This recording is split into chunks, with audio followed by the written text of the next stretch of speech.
नमस्कार good morning. आज 10 August सोमवार। आज दिन भरी अनेक बड़ गुरुत्वपूर्ण खबर गुड़िक आसीचे। राज्यर तृतीय लिंगी मानक मिल 50,000 टंका घर। यह सहित आसंता 28 तारिख में समस्त महिला मिल 5,000 टंका। यह सहित किसी नुआ योजना आसीचे। तेबे आसंता आज सकाळ आसीथिबा 20टी बड़ खबर उपरे नजर पकाइबा। नंबर 1 आसंता 14 तारिख पर्यंत राज्य में प्रबल वर्षा। आगामी 24 घंटा मध्य राज्य में प्रबल वर्षार संभावना रही। तेबे 11 जिला को आज येलो वार्निंग जारी करिछि पाणीपाग विभाग। आज मालकानगिरी, कोरापुट, कलाहांडी, नवरंगपुर, नुआपड़ा, बलांगीर, बरगड़, झारसुगुड़ा, सुंदरगढ़, केन्दुझर एवं मयूरभंज जिला येलो वार्निंग जारी होइछि। यह सहित कटक, केन्द्रापड़ा, जगतसिंहपुर, जाजपुर, भद्रक, बालेश्वर, ढेंकानाल, अनुगुल, देवगढ़ एवं संबलपुर जिले में घड़घड़ी सहित वर्षा हेबो एवं 30 ରୁ 40 किलोमीटर बेगर पवन बहिबा संभावना रही। नंबर 2 आज घरे घरे तिरंगा। ओडिया भाषा साहित्य संस्कृति विभाग आनुकूल्य राज्यव्यापी आयोजित होउछि आज घरे घरे तिरंगा। प्रधानमंत्री नरेंद्र मोदी एवं मुख्यमंत्री मोहन चरण माझी नेतृत्व में 17 तारिख पर्यंत राज्यव्यापी घरे घरे तिरंगा अभियान हेबो बोली संस्कृति मंत्री सूर्यवंशी सूरज सांबादिक सम्मेलन करी सूचना दैछन्ति। नंबर 3 शंख भवन में पालित है विश्व आदिवासी दिवस। गतकाली रविवार दिन शंख भवन में पालित होइछि विश्व क्रांति दिवस एवं विश्व आदिवासी दिवस। यही कार्यक्रम में मुख्य अतिथि भाव में जोग देइथिले बीजेडी सुप्रीमो तथा विरोधी दल नेता नवीन पट्टनायक। यही अवसर में से कहिथिले कि बीजेडी सरकार समय रे जनजाति वर्गर विकास पई अनेक जुगान्तकारी कार्यक्रम आरंभ करा जाइथिला। नंबर 4 बढ़िबो बीएमसी वार्ड संख्या। बीएमसी वार्ड संख्या वृद्धि पाइब। वार्ड पुनर्गठन करा जिवो। 2027 पौर निर्वाचन पूर्व सजबाज हेलाणी बीएमसी। एने राज्य निर्वाचन आयोग पक्षरु बूथ स्तर सर्वे करने को बीएमसी को चिट्ठी करा जाइछे। तेबे चिट्ठी पर प्रक्रिया आरंभ करने को नोडाल कमिशनर को दिया जाइछि दायित्व। बीएमसी रे डोर टू डोर सर्वे करा जिवो। ए नै जोन रु बूथ स्तर रे कमिटी गठन करा जिवो। तेबे बीएमसी रे 2011 जनगणना अनुसार लोक संख्या 8,34,402 थिला। तेबे एही संख्या एबे वृद्धि पाई पाखापाखि 13,81,000 पहुंचीचे। एथिपाई भोटर संख्या बढ़ुथिबारु बीएमसी वार्ड बढ़ा जिवो। नंबर 5 पुणी आसिब बन्या। उपर मुंडरे वर्षा पाई पुणी जलस्तर बढ़िला। हीराकुद खोलिला आउ 4टी गेट। एबे मोट उपरे 12टी स्विच गेट देई बन्या जल निष्कासन जारी रहिছে। बाम पार्श्व 8टी एवं डाहण पार्श्व 4टी गेट खोला रहिছে। एबे जलभंडार जलस्तर 613.37 फुट रहिছে। सूचना अनुसार हीराकुद उपर मुंडरे वर्षा हेउथिबारु एबे 16टी गेट देई बन्या जल निष्कासन हेउछि। नंबर 6 ब्राह्मणी रे आसीपारे पुणी बन्या। उपर मुंडरे लगाण वर्षा जगु सुंदरगढ़ जिला कांसबाहाल स्थित शंख नदी उपरे निर्मित मंदिरा डैम रो 11टी गेट मध्यरु 6टी गेट खोला जाइछे। गेट खोलिबा परे ब्राह्मणी नदी रे जलस्तर वृद्धि पाइबार लागिछे। सेपटे गत 24 घंटा मध्यरे राउरकेला रे सर्वाधिक 68.2 मिलीमीटर वर्षा रेकर्ड करा जाइछे। उपर मुंडरे वर्षा हेउथिबारु गेट संख्या खोलिछि एवं एपटे बढ़िला बन्या भय। नंबर 7 समस्त आसन जीतिनेला बीजेडी। बरगड़ जिला योजना कमिटी सदस्य निर्वाचन में बीजेडी बाजीमात करिছে। जिला योजना कमिटीर समस्त 15टी आसन को बीजेडी पोछि नेइছে एवं दलर 15 जन जिला परिषद सदस्य एवं सदस्या निर्वाचन रे जीति नेइचंती। यह फलाफल घोषणा पर शनिवार दिन दलीय सदस्य मानक मध्य खुशी लहरी खेली जाइছে। नंबर 8 बीएमसी रो बड़ निष्पत्ति आवासिक अंचल रे कराजिबो पेड पार्किंग योजना। भुवनेश्वर गलीकंदी रे एबे बढ़ी चली ट्रैफिक समस्या। विशृंखलित पार्किंग यातायात को ठप करुचे। भुवनेश्वर महानगर निगम तरफ आवासिक अंचल रे लागू कराजिबो पेड पार्किंग योजना। एही योजना रे प्रति वार्ड रे खाली थिबा जागा सरकारी पड़िया को चिन्हट कराजिबो। दैनिक मासिक एवं वार्षिक पास व्यवस्था एठारे उपलब्ध हेबो। राजधानी भुवनेश्वर रे बदलुचे नक्शा किंतु गलीकंदी रे बढ़ी चली गाड़ीर पार्किंग भिड़। यहां नजर रखी एणिके खाली जगार पेड पार्किंग व्यवस्था करिबो बीएमसी। नंबर 9 तृतीय लिंगी मानक पई सरकारंकर बड़ योजना। स्वीकृति योजना रे 80टी तृतीय लिंगी एसएचजी गठन करा जाइछे। 41टी एसएचजी को मिलिबो 50,000 टंका लेखा सहायता। 3169ଟି ତୃତୀୟ ଲିଙ୍ଗୀଙ୍କୁ ପରିଚୟପତ୍ର ଏବଂ ପ୍ରମାଣପତ୍ର ଦିଆଯାଇଛି। ସରକାରୀ ଚାକିରିରେ ତୃତୀୟ ଲିଙ୍ଗୀ ବିକଳ୍ପ ସାମିଲ ହେବ। ଏହା ସହିତ ଶିକ୍ଷାନୁଷ୍ଠାନରେ ମଧ୍ୟ 1% ସଂରକ୍ଷଣ ପ୍ରସ୍ତାବ ରହିଛି। ମାଗଣାରେ ସର୍ଜରୀ ପାଇଁ ମଧ୍ୟ ନିଷ୍ପତ୍ତି, ସ୍ୱତନ୍ତ୍ର ହେଲ୍ପଲାଇନ୍ ଏବଂ ତୃତୀୟ ଲିଙ୍ଗୀ ସୁରକ୍ଷା ସେଲ୍ ପ୍ରସ୍ତାବ ରହିଛି।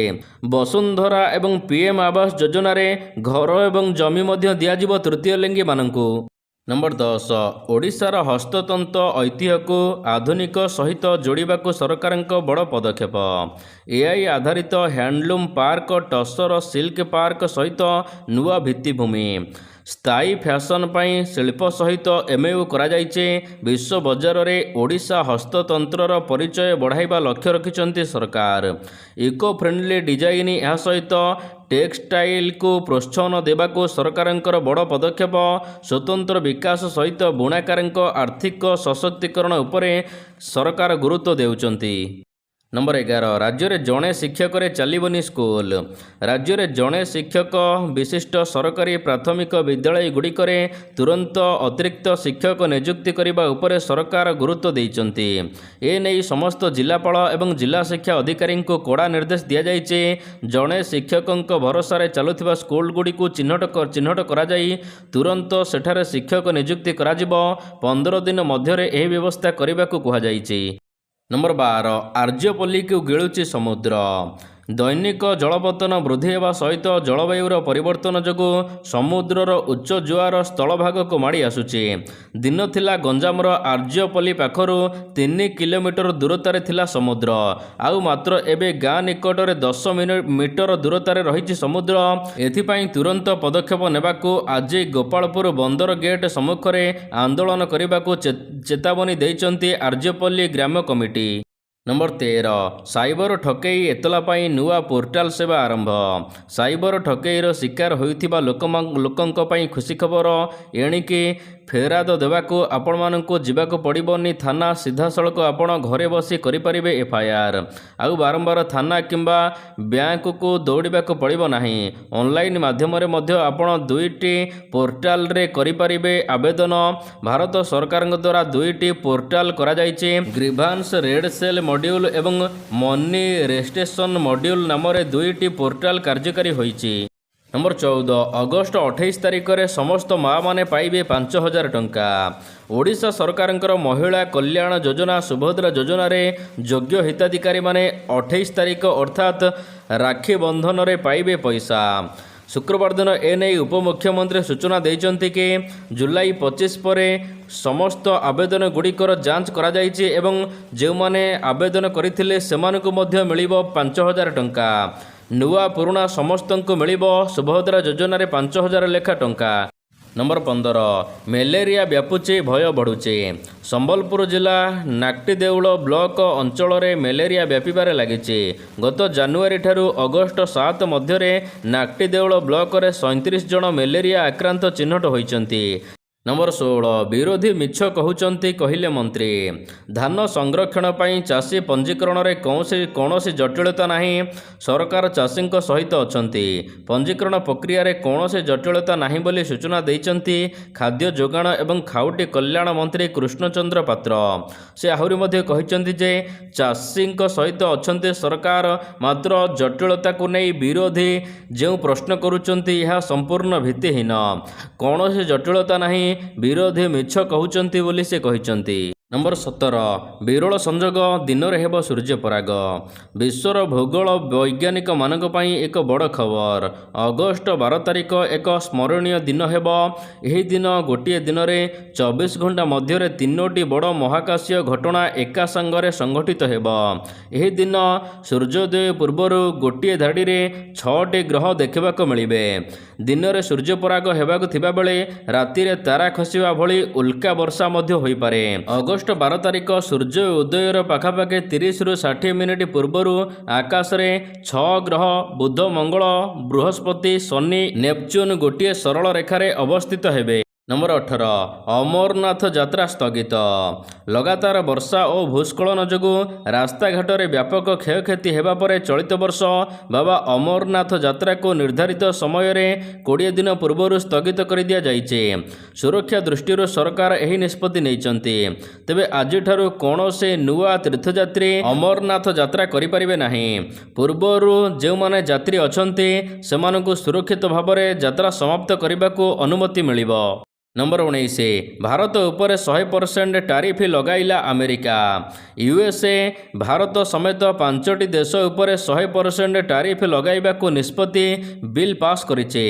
ରୁଷିଆଠାରୁ ତେଲ କିଣିବା ଜାରି ରଖିଥିବା ଦେଶଗୁଡ଼ିକୁ ଟାର୍ଗେଟ୍ କରିବାକୁ ଏହି ପ୍ରସ୍ତାବିତ ପଦକ୍ଷେପ ନିଆଯାଇଛି। ଆମେରିକା ହ୍ୱାଇଟ୍ ହାଉସ୍ ପକ୍ଷରୁ ଏହି ବିଲ୍ ଉପରେ ଅଗଷ୍ଟ 31 ତାରିଖରେ ଆଲୋଚନା ହେବାର ଅଛି। ଏହା ପୂର୍ବରୁ 100% ଟାରିଫ ଲଗାଯିବ ବୋଲି ସୂଚନା ମିଳିଛି। ନମ୍ବର 20 7,000 ଟଙ୍କା ମହଙ୍ଗା ହେଲା ସୁନା। ଅଗଷ୍ଟ ମାସର ପ୍ରଥମ କିଛି ଦିନ ମଧ୍ୟରେ ସୁନା ଏବଂ ରୂପା ଦର ବୃଦ୍ଧି ଘଟିଛି। ସୂଚନା ଅନୁସାରେ 10 ଗ୍ରାମ ପିଛା ସୁନା ଉପରେ 7,000 ଟଙ୍କା ବଢ଼ିଯାଇଛି ଏବଂ ଏବେ ପ୍ରତି 10 ଗ୍ରାମ ସୁନା 1,49,611 ଟଙ୍କାରେ ପହଞ୍ଚିଛି। ସେହିପରି ରୂପା ଦର ମଧ୍ୟ 14,000 ଟଙ୍କା ପ୍ରତି କିଲୋକୁ ବଢ଼ିଛି। ଏବେ 2,31,380 ଟଙ୍କା ପ୍ରତି କିଲୋ ରହିଛି। ନମ୍ବର 21 ଭାରତ ବାଂଲାଦେଶ ସୀମାରେ ଉତ୍ତେଜନା ବଢ଼ିଲା। ଭାରତ ଏବଂ ବାଂଲାଦେଶ ସୀମାରେ ନିୟୋଜିତ ସୁରକ୍ଷା ବାହିନୀ ମଧ୍ୟରେ ଉତ୍ତେଜନା ବୃଦ୍ଧି ପାଇଥିବା ଜଣାପଡ଼ିଛି।